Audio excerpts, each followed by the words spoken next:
zisaphezu kwelwandle. Ubani na unokunyuka entabeni kaYehova?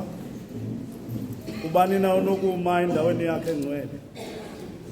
Ngozandla zimsulwa, inhliziyo inyulu, ongaphakamiseliyo kwinkohliso umphefumulo wakhe, nako konke akwenzayo kuba nempumelelo. Siso eso isizukulwana sababungqameleyo ubuso bakho Yehova, Thixo kaYakobi. Phakamisani inhloko zenu masango, niziphakamise eminyango yaphakade.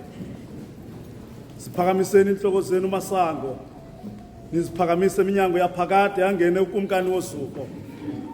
Ubani na ke lo kumkani wosuko? NguYehova wemikhosi. Nguye uYehova wemikhosi, uThixo wethu oligorha emfazweni. Manicele ke rhamente esingeneni kunye sonke kule nkonzo yethu yakusasa nje, ukuba sicule kunye iculo la 267. Mini yecawa ibuye yavela, imini yomvuyo omkhulu, imini enkulu yentlanganisela yabantu benkosi yezulu. Imini intsimbi yobizo ibethwe, imini abantu bayalwe, imini izilobom lethetho, imini imbongo yomdali, imini yaphumla inkosi yezulu kwenza izulu nomhlaba, imini wesuku umkhulu lomkhulu waphuma kwelakhe ingcwaba. Mina abantu benkosi baqhele kufa indaba sovuyo, mina amakhulu alangazelela indaba singa ngakuyo.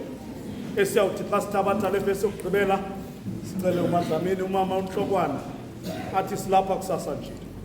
Viyani makholwa, viyani izingcwele, bongani inkosi enkulu, ofika ukufeza kwendino ziphele niphumle kwanani phezulu.